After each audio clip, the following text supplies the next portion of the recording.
Okay, folks, here we are. We're live. It is another podcast. I want to continue the conversation that we've had on the last two podcasts about life insurance. I think life insurance is a key ingredient, foundation to any and all financial plans, but it must be done properly. You must understand the benefits and realize the value that's there. And I titled today's talk, Life Insurance Will It Pay While I Live? And the importance of that is understanding that there are as many living benefits in a life insurance policy that is done properly with a dividend paying mutual life insurance company than there is just the death benefit that comes at the back end. So many times people aren't really made aware. Somebody is selling them the policy. They've decided, well, I need life insurance, and they talk to somebody and they buy a policy.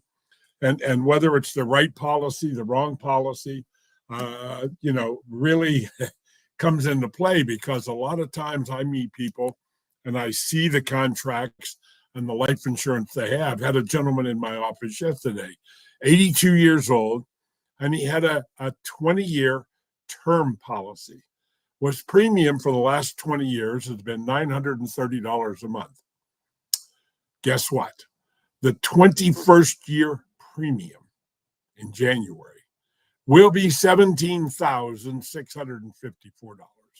Whoa. So I don't think he's going to continue the life insurance. It's been designed with a very low premium during a period where the probability of death has been lower, because he had to prove medically capable to buy the policy in the first place. So they only really had to insure him for those 20 years. And now the premium was going to go up by almost 20 times to 17,000. Next year, in the following year, the premium will be over 19,000. The following year, 22,000. And the following year after that will be over $25,000. So, and his comment to me was, I wish I would have bought a different kind of insurance policy. And that's sort of what we're talking about. I want to do a quote. I dig into quotes. I have these topics that I do every day. And I go here. This is Albert Einstein. There are only two ways to live your life. One is as though nothing is a miracle. The other is though everything is a miracle. As interesting as that sounds, it is really what we're talking about, because I have people that say to me, I wish I would have known. I wish I'd have known. I would have done things differently. My purpose is to try to provide information so that people are more aware of the possibilities that lie within the products that they spend a lot of money for. A dividend paying whole life insurance policy, and that may not be the first policy you buy, because as a young family raising kids, you don't have a lot of extra money, but protection is important. So you may want to purchase a large amount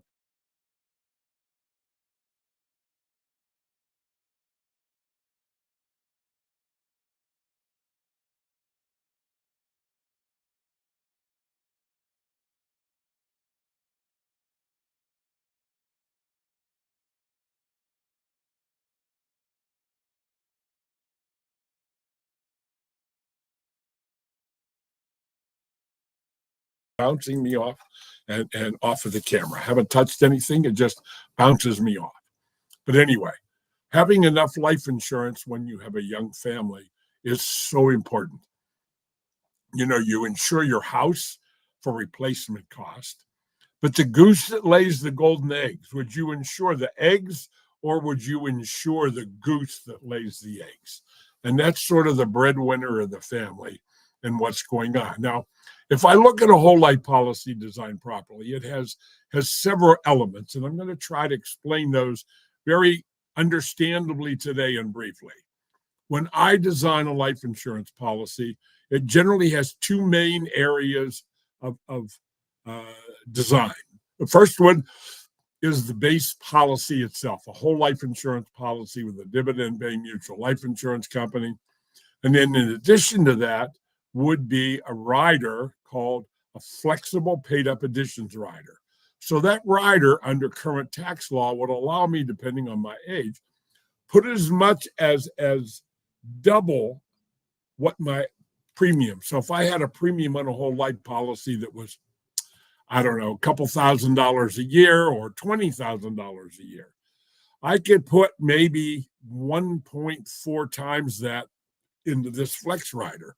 So I can use this life insurance policy as an accumulation vehicle for accumulating capital. Remember that those are the four rules. Number one, save 20% of your gross annual income.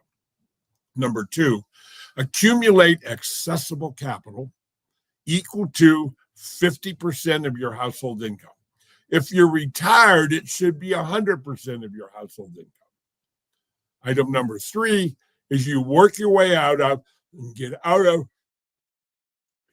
consumer debt. Now, what is consumer debt? Consumer debt is you've purchased something you cannot pay for out of 30 days of income, and you have to carry the balance forward. So you have now committed income you haven't even earned yet to pay for something that when you pay for it, it'll probably be worn out or destroyed or discarded. So there in fact lies the biggest problem, because a lot of us, our current lifestyle fights with our future lifestyle we're dreaming about. So one is 20% of your income into savings, which could be into a dividend paying whole life insurance policy. But I also want to make sure that you have access to cash. Again, 50% of your gross annual income. If you and your wife make $150,000 a year, that's having $75,000 in accessible cash. What would that be like? You wouldn't need to run any credit card balances. If your house needed a furnish, you could probably pay cash for it, et cetera, et cetera. So all we're doing is laying the basic groundwork. And the four rules that I teach people is opposite of what the financial world wants you to think. The financial world wants you to think, I want all your money, more ongoing, keep it forever, and give back as little as possible. That's the financial world. So now back to this insurance policy. I've got the base insurance policy, and I have this additions rider. And several of the mutual companies offer this rider. If your agent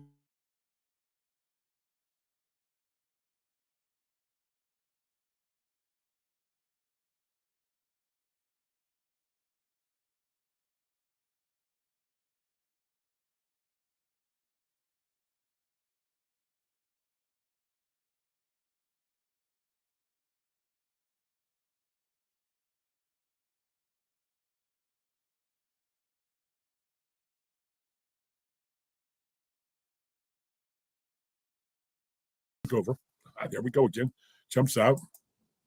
But in the company that I use, the primary company, Mutual Trust Life, they have a 4 month. So if you have a policy with waiver premium and you become disabled in some way and can't perform your regular occupation, after 4 months, if you're paying monthly, they return to you premiums you paid since the first day of disability, and then they take over paying the payments.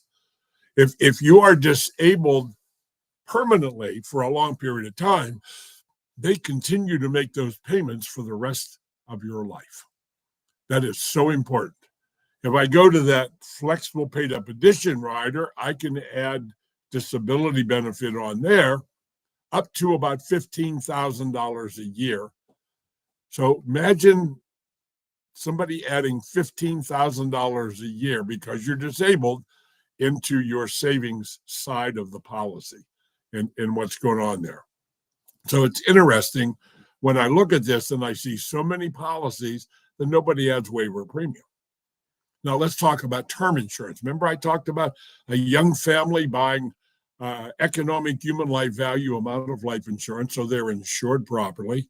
And with a good company like Mutual Trust Life that I use, Their waiver of premium, I call it the Cadillac waiver of premium, because if I become disabled and I have this term insurance, they're going to take over paying the premium. Now, if I'm in a short-term disability because I was in an automobile accident and I'm going to be off a few months and then I'm going to go back to work, I wouldn't make any changes at that point in time. But if I find myself in a permanent disability situation, they are the only company that I am absolutely aware of that will convert that term life insurance policy to a whole life policy with a paid up additions rider in the ability to accumulate capital, and they will pay all of those premiums, which could be 10 times more than what the term insurance premium was. So there are a lot of benefits here, folks, that people aren't aware of. Now, the waiver premium you have to pay for, but there are other benefits inside the policy: extended illness, terminal illness, and a long-term care type benefit. So if I have a terminal illness rider and the doctor says I have less than 12 months to live, I can access up to 50% of that death benefit, because, a lot of folks that are terminally ill from cancer or whatever, unfortunate circumstances, a lot of those people, they can't work and they end up going broke before they die. With the properly designed life insurance policy, you can receive capital tax-free from the insurance policy before you die if the doctor has declared that you have less than 12 months to live. Now, the other benefit on there is an extended illness rider. And if you cannot do 2 of the 6 activities of daily living, now those are, feeding yourself, toileting, mobility, dressing yourself, etc., 6 of them.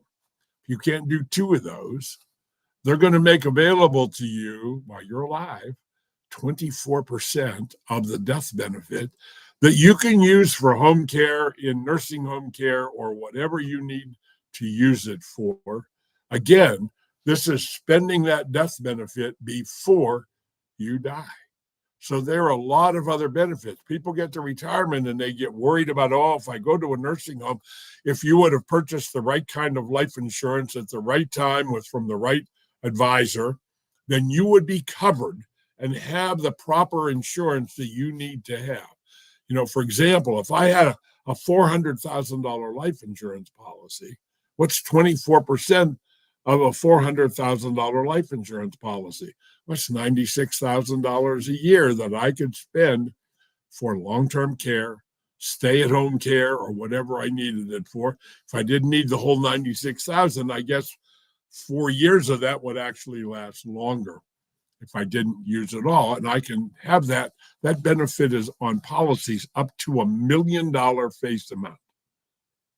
So I'm going to cut it off. I've talked about a lot of things there, and we're going to continue this discussion.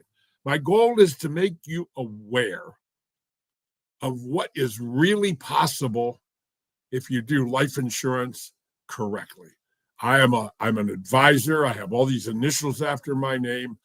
I'm a life insurance professional.